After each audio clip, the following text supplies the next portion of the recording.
What is going on, guys? Welcome to the channel. I'm Brandon. This is Extreme Daily Drivers. Thanks so much for stopping by the garage.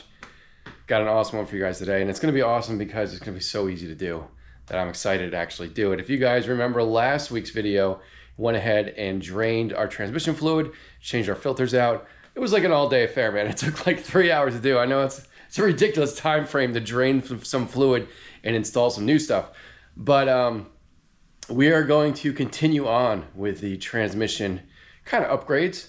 In today's video, we are going to install a line booster. So if you're wondering what the heck a line booster is, I was wondering the same thing when I went ahead and started doing research on this thing. This is from Sonnax Performance. This should be a 2-second installation. Got this thing on Amazon. Link down in the description as always. Let me open this up. Let's take a look at the directions and see if we can knock this thing out in about 5 minutes. So anyway, yeah, I was doing a bunch of research on best things to do for your transmission, essentially. Of course, one of them will be drain the fluid, right? And refill it with some good stuff.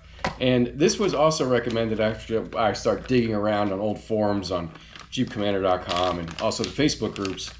And essentially what this does is, as I open it up, it does come with a spring, but from everything I've read, you do not need to install this spring. If you want to install this spring, you have to drain your transmission fluid all over again and insert this spring, do it all over and fill it all up again. We're not doing that. We're not doing that. We are only going to be installing this today. And like I was trying to say earlier, what this does is it kind of tricks your transmission sensors, I guess, into creating more pressure, something between like 25 and 30 pounds more pressure.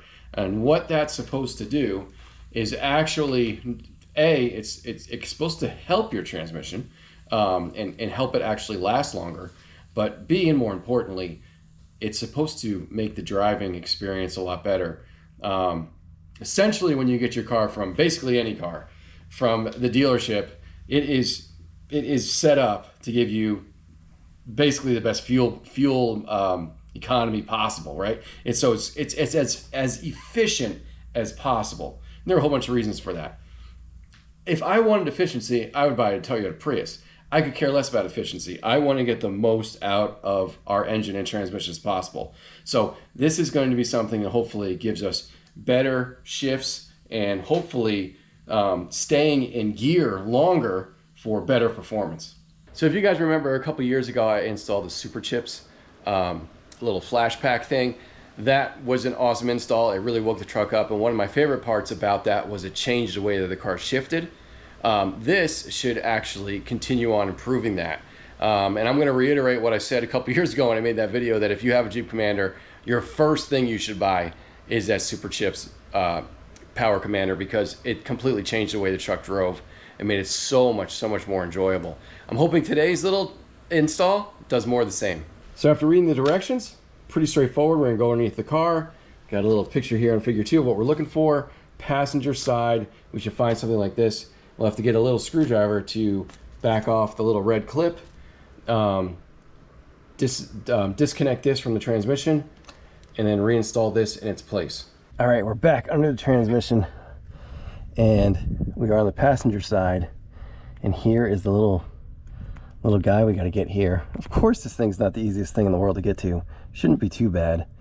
And on a side note, I'm happy to report we don't have any leaks on our transmission pan, so that's good news. So let me see what I can do about disconnecting and pulling back this red tab. Ooh, did I just get it? Oh, I think I did. I think I got the red tab. And let me disconnect that. It took some finagling, but we got it. All right, we got it installed. Pretty simple. I know it's super hard to see. There's a lot of stuff going on here, but essentially one end goes one place, the other end goes the other place. You can't really screw it up or do it backwards. And then just make sure things are tucked out of the way and away from the exhaust. And now we go for a test drive. All right, guys, it's test drive time. It's air conditioning time is what it is. Oh my goodness. All right. All right, so getting out of my neighborhood, it's driving completely normal. I'm not noticing any kind of difference whatsoever. Now the directions say to drive it around and allow it to do some moderate shifting. so it starts to learn, I guess, the new pressures or something like that. So that's what we're doing now. Just kind of driving around, totally normal. We're not hammering on it. We're not babying it either. We're just basically driving normal. And let's see how long this thing takes to, you know, increase our shifting. All right, I've been driving around for about 15 minutes, and I would say that we are staying in gear probably another 500 RPMs more than we used to. And that's kind of under a moderate acceleration. Not a hard acceleration, I'm not flooring it or anything like that, but leaving stoplights, leaving stop signs, and giving it a little extra. I'm seeing it staying in that rev range for a longer period of time and not being in such a hurry to get into fourth gear. And if you guys have a Commander, you know, first gear lasts 2 seconds, second gear lasts 2 seconds, you're in third gear till you're about 35 miles an hour, and then you're in fourth gear.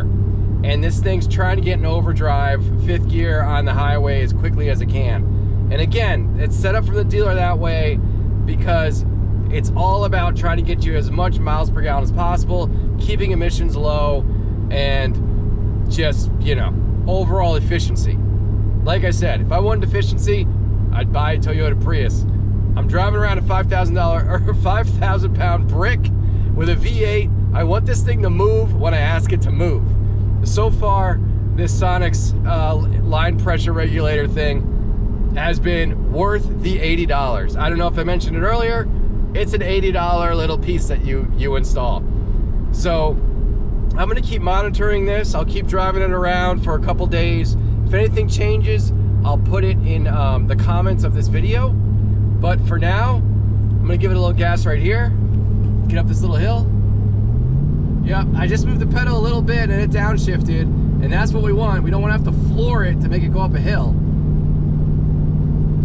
And boom. We made it up the hill, no issue. So anyway, guys, that's today's video. Please like, please subscribe. Link down in the description if you're interested in adding this to your Jeep Commander. I'm pretty sure it works with the Jeep Grand Cherokee as well, and probably as well with Dodge Dakotas and anything that has this exact same transmission that we have in our Commanders. The link down below is an affiliate link. As always, if you guys use it, it does help the channel. So anyway, guys, that's gonna do it for today as I go around this curve and try not to put ourselves in the gutter. But anyway, that's today's video. Thanks so much for watching, guys. I'll see you next time. Later.